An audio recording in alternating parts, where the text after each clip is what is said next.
उत्तर प्रदेश के हाथरस में बीजेपी नारी शक्ति वंदन कार्यक्रम में उस वक्त अचानक हलचल मच गई जब दो महिलाएं मंच पर मौजूद सीएम योगी आदित्यनाथ के सामने हाथ जोड़कर न्याय की गुहार लगाने लगी। ये महिलाएं न्याय मांगने पहुंची थी। सूबे के मुख्यमंत्री योगी आदित्यनाथ से गुहार लगा रही थी कि मुख्यमंत्री जी, मेरी बेटी को उसके ससुराल वालों ने जलाकर हत्या कर दी है और पुलिस वाले पूरे मामले पर लीपापोती कर रहे हैं।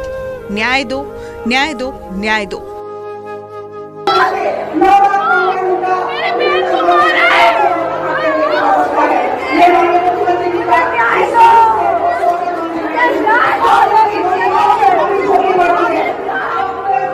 लेकिन महिला को न्याय नहीं मिला। बस मिले तो धक्के, तिरस्कार और अपमान, वो भी उस जगह पर जहां मुख्यमंत्री योगी आदित्यनाथ की सभा थी और सभा का नाम दिया गया था नारी शक्ति वंदन महिला सम्मेलन।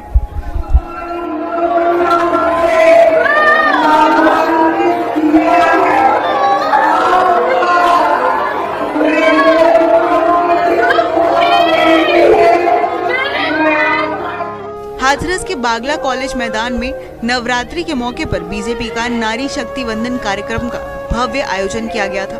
इसमें यूपी के मुख्यमंत्री योगी आदित्यनाथ भी पहुंचे थे। सीएम योगी जब अपनी केंद्र सरकार की नीतियों, कार्यक्रमों और खासकर महिलाओं के सम्मान और महिला सशक्तिकरण पर भाषण दे रहे थे, तभी अचानक सभा में हंगामा होने लगा। भीड़ में मौजूद दो महिलाएं अचानक जोर जोर से बोलने लगी और रेलिंग से बाहर आकर मंच की ओर बढ़ने की कोशिश करने लगी। सभा में चिल्लाने वाली ये दोनों माँ बेटी थी, जो सीएम योगी के आगे चीख कर, हाथ जोड़कर न्याय की मांग कर रही थी। वो कह रही थी कि हमें न्याय दो, मेरी बेटी को मारा है, हमारी कोई नहीं सुन रहा। महिलाओं को चिल्लाता देख महिला सुरक्षा कर्मी भी फौरन वहां पहुंची और महिलाओं को मंच की ओर बढ़ने से रोक दिया। सुरक्षा कर्मी दोनों माँ बेटी को खींचते हुए पीछे की ओर ले गई।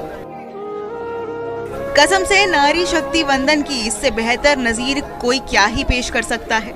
दोनों माँ बेटी ने बताया कि उनकी ससुराल वाले ने उनकी बेटी को जलाकर मार डाला है। हत्या के बाद से ही सास ससुर और पूरा परिवार भाग गया है। उन्होंने बताया कि उनकी गुहार कोई नहीं सुन रहा। दरअसल पिछले दिनों सिकंदराराव कस्बे की एक महिला प्रीति की दहेज के लिए हत्या कर दी गई थी। ये दोनों महिलाएं मृतका प्रीति की माँ और बहन थी, जिसके लिए न्याय मांगने वो आई थी। उन्होंने बताया कि 1 अक्टूबर को उनकी बेटी की हत्या हुई थी। खैर, अब इस वीडियो को देखकर तो यही समझ आता है कि चुनाव के वक्त के वादों पर पानी कैसे फेरते हैं ये नेता। पुलिस, कानून, न्याय दिलाने की कसम खाकर आम जनता की सेवा करना तो दूर, उल्टा आम जनता के लिए ही मुसीबत साबित हो जाती है। वीडियो में महिला ही एक महिला का दर्द नहीं समझ पा रही है।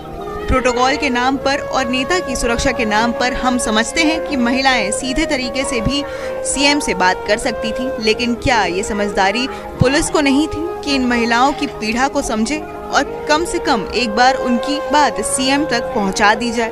और अगर हंगामे की बात है तो क्या सीएम अपनी खोखली नीतियों को बताने में इतने मग्न थे कि उन्हें इन महिलाओं की गुहार सुनाई नहीं दी? सवाल कई, जवाब एक भी नहीं। खैर, आपकी क्या राय है इस पूरे मामले में, आप हमें जरूर बताइए।